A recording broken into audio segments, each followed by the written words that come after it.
Shelley had been born by this point in time.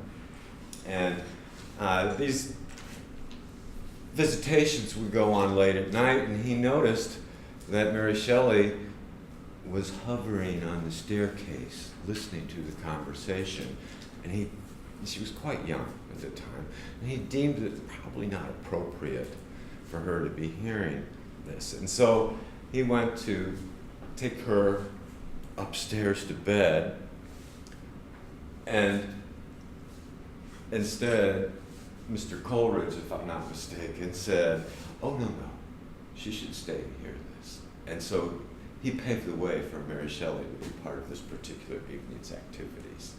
Again, it's just to suggest that there's this rich interplay, even though these poets really don't have a lot in common unless we use abstract terms, and I'm going to do that in a second. It's not fair to say they're all nature poets, which is the bad cliche about romantic poetry. That's not to suggest that nature doesn't play a really crucial role. But it's never their goal to simply write a poem that describes nature.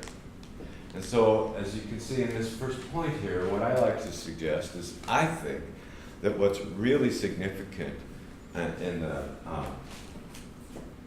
Romantic movement is not nature, but its impact on human consciousness. And they forge a whole different kind of consciousness concerning the role of the poet, concerning the play and place of the human within nature.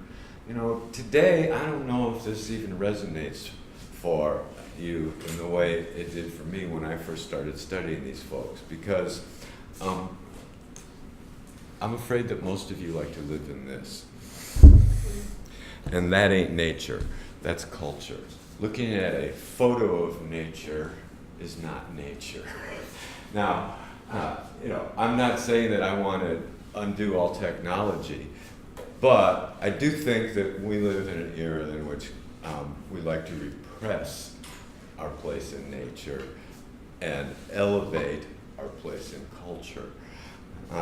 It's an endless dialectic in my mind, and the components really need to be seen in more equal terms.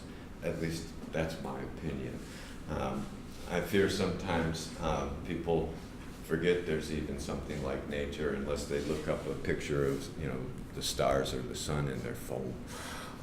But nature is the touchstone word for the Romantics, and what I was trying to suggest then is that it's the Romantic poetry is born of this interaction between the two elements. So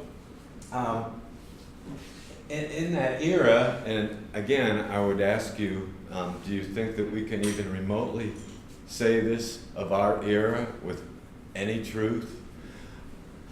For the Romantics, as Percy Shelley stated, he saw that the poet was the unacknowledged legislator of the world. Whoa. How do we treat our poets, except, of course, in A-Tip classes? Pretty marginalized. And if people say they're a writer, how many of you have your first thought poetry? We live in an era of the novel.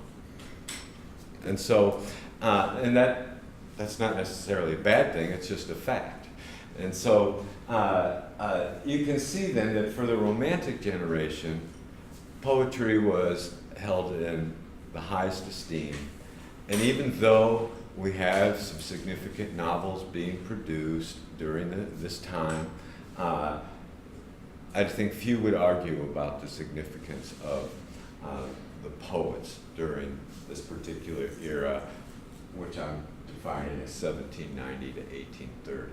After that, we get into the Victorian Empire, and that's when we also hit a very rich period of novelists. Probably the most famous one that you're familiar with would be Mr. Dickens. But there were many, many significant novelists during the later years, which isn't to say that poetry disappeared, it just didn't receive the same kind of attention. And it became, to the general public, more esoteric than essential.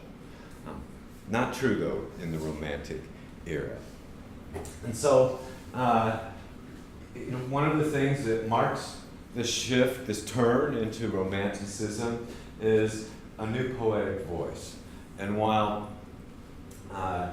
they're not all akin to Coleridge and Wordsworth, nonetheless, it's probably fair to say, and I'm going to probably need to again make Mr. Blake the exception, but they thought of this in the initial years as conversation poems.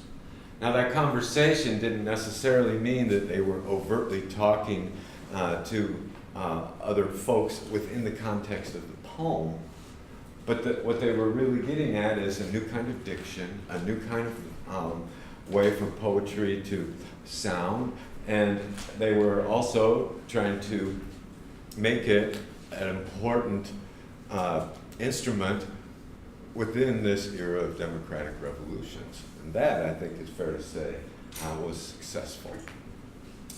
The next thing I want to take up here are these terms that we know them in everyday conversational use, but I want to talk about them in terms of aesthetics, and aesthetics is simply the philosophy of art.